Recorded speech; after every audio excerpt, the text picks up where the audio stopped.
It is Sunday, August 24th, and President Trump announcing the most dangerous city in the country, the city of Chicago, the Windy City, about to be cleaned up, the military deploying and ending the 40-year crime spree plaguing the residents of that city. Chicago's Mayor Brandon Johnson, one of the worst mayors in the country, stunned into silence. His reaction, priceless. We'll show you that. Pete Hegseth cleaning house at the Pentagon, a growing list of terminations this weekend, including the DIA director, NavSpec Warcom commander, plus a ton of others, and some juicy new Oppo research surfacing about Gavin Newsome. Lots of attention swirling around Newsome this past week.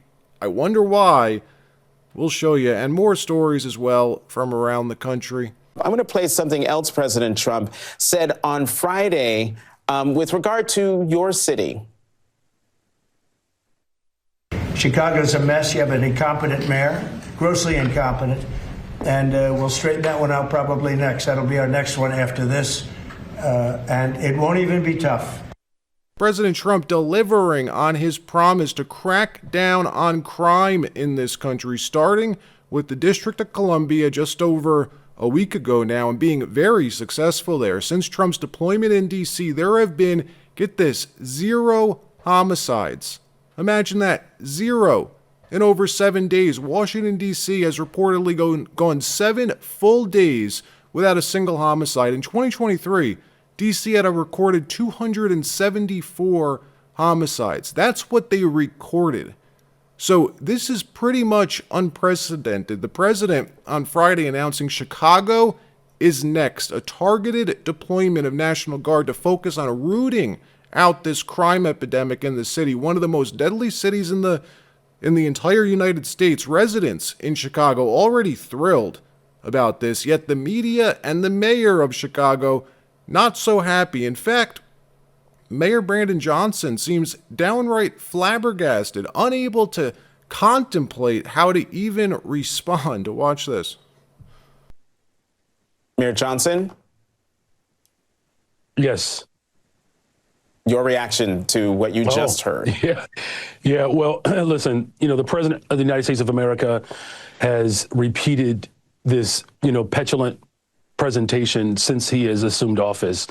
And if the reporting is actually true, what he is proposing at this point would be the most flagrant violation of our Constitution in the 21st century. The city of Chicago does not need a military occupation.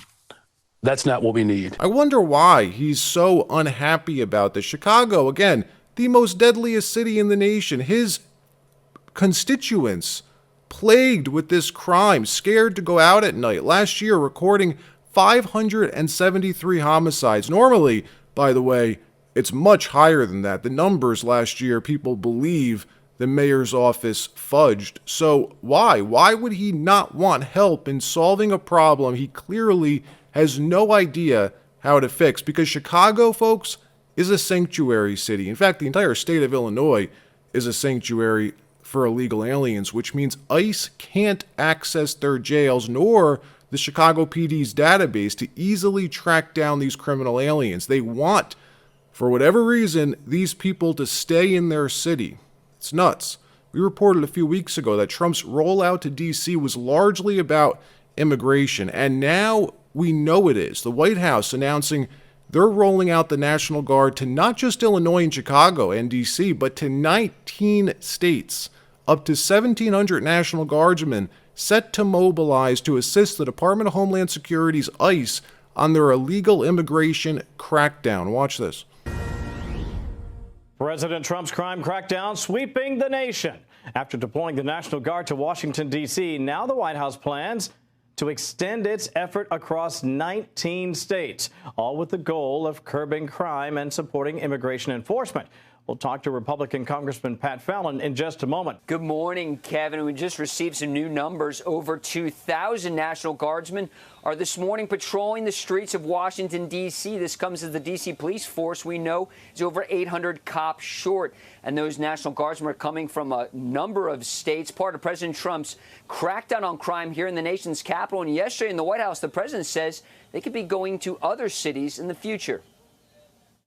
We're going to make our cities very, very safe. Chicago's a mess. You have an incompetent mayor, grossly incompetent, and we'll straighten that one out probably next. So I think Chicago will be our next, and then we'll help with New York. So Chicago and New York, Kevin. Now, for context, last year, the murder rate in D.C. was on par with Chicago and nearly 4 times higher than Los Angeles and nearly 6 times higher than New York, as you can see there. And you mentioned off the top, 1,700 National Guard members will be sent to 19 states. That's less than 100 per state. The White House says they will be helping DHS with clerical support and other logistical tasks for processing illegal aliens at ICE facilities. Let me know what you think about this. Do you support Trump using the National Guard like this, sending the military to patrol the streets? That's what he's doing. I'll be honest, if it wasn't Trump doing this, if it was any other president or politician, I'd be completely opposed to it. I just personally wouldn't trust anyone else to do it or why they're doing it. Even if it was J.D. Vance, I'd still be completely opposed to it. So I'm not sure.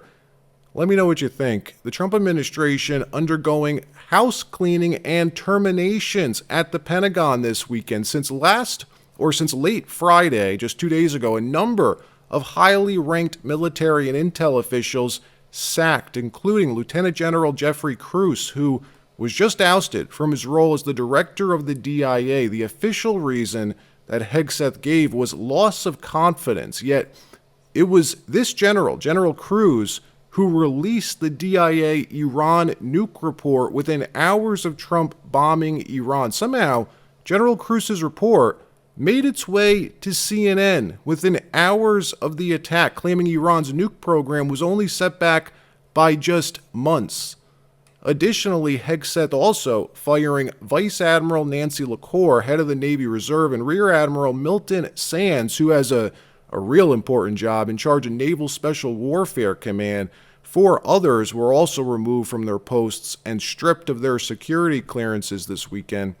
Meanwhile, we're learning more about what the FBI was looking for at John Bolton's home and office. The media reporting all weekend that the raids were retribution, they say, for his book criticizing President Trump. But we're hearing those reporters may be very, very wrong. Mike Davis from Real Clear Politics saying Democrats, rhinos, and reporters who think this raid on Bolton's about his book will be very embarrassed when the search warrant becomes public. Watch. This might have nothing to do with classified documents or about classified intelligence that Bolton printed in his book.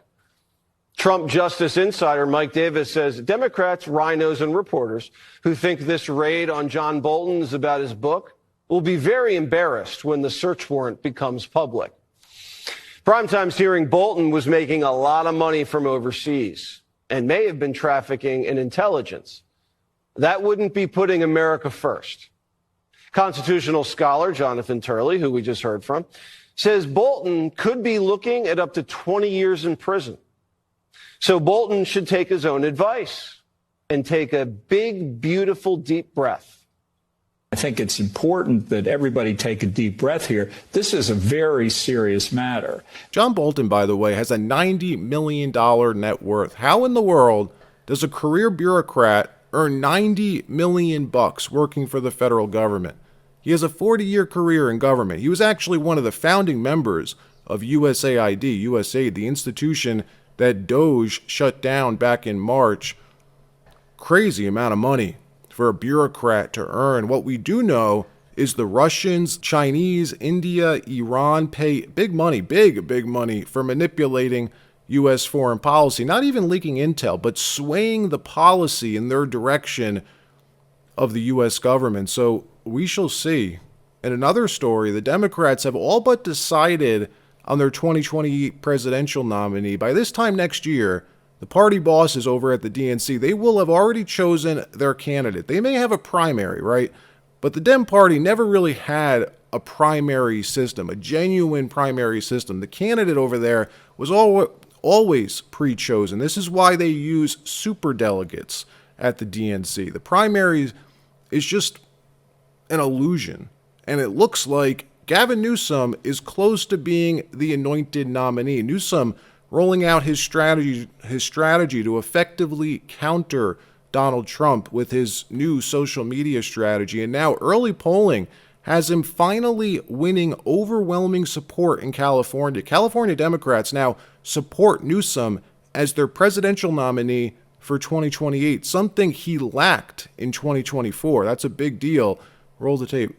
I absolutely think it's showing signs of working. And let's take a look at the voters who know Gavin Newsom best. Those voters out in California, those California Democrats. California Democrats and Newsom for governor, you go back to 2023, just 35% wanted him to run for president. Look at the percentage now who are excited for a run for president for Gavin Newsom. What is that? That's a 40-point climb. My goodness gracious, a rising tide of support for Gavin Newsom. Remember, back in 2023, the majority of Democrats did not want Joe Biden to run for another term, but California Democrats in Gavin Newsom's home state did not want him to run either. And now 75% are excited for him to run. And more than that, he's getting a higher percentage of the vote than Kamala Harris in her home state. He is beating the former vice president, who, of course, was the Democratic nominee in 2024. As I said, a rising tide of support for the California governor. And we always say it's very early to be looking at 2028 polling. But why is California polling so important? Why is it so important? Because I want you to take a look. It's one of those benchmarks, the home state polling for presidential candidates. If they can't win the primary in their home state, they ain't going to win anywhere. What are we talking about? Pres nominees and home state primaries. All of them won. All the nominees won. And all of them led in the early polls. So, yes, winning California is not tantamount to winning the nomination, but it is one of those stepping stones that you have to make it to if you, in fact, want to win the nomination historically. And, of course, in California, it has the most delegates out of any of the states that, of course, take part in the Democratic primary. And it's not just the DNC that's suddenly all in on Gavin Newsom. Even the RNC is spending resources for Oppo research last week to dig up these old Newsom interviews, horrible interviews when he was mayor of San Francisco. You only see this type of attention on someone if they're gauging the waters, seeing how things will end up shaking out. Apparently, they've dug up like half a dozen of these awful interviews he gave 20 years ago, some of them never even seeing the light of day before. Here was the first one. So I'm asking about the attack on the Yale students over New Year's, and it's kind of spreading across the country. A couple other, some news outlets in other countries are picking it up. And it's a good reminder how important it is to remind our parents to be good stewards of underage drinking. I appreciate that. The only other question I have is, it hasn't been a very easy week for you, and I'm wondering whether you have any comment on the Mateer and Roth story about the drinking. Thank you very much. That was a great cheap shot. You can't help yourself. You cannot. Just know, for the record, it's increasingly impossible to have a conversation. The mayor was out there. Just know it's not personal when I walk by you. You just send some other reporters. It's going to be a lot easier now. Mayor's not personal here either. Towards Channel 7. I'm sorry? You keep missing consistently a lot of facts because your opinion is so enthusiastic to getting away on it. And then, let me tell you, the investigation is not helped by a lot of things that are in the report. Just stating that factually as well. It's just a story, Mayor. And there's a lot more where that came from. When Newsom ran San Francisco, he was a total mess. So will this make a difference? I don't know. We had video footage of Joe Biden being blatantly racist. That didn't seem to make a difference. The media just refused to cover it. But will this maybe make the Dem Party leadership think twice before just anointing him? Let me know what you think, hopefully. All right, that wraps up this episode. Like, subscribe. We'll see you next time.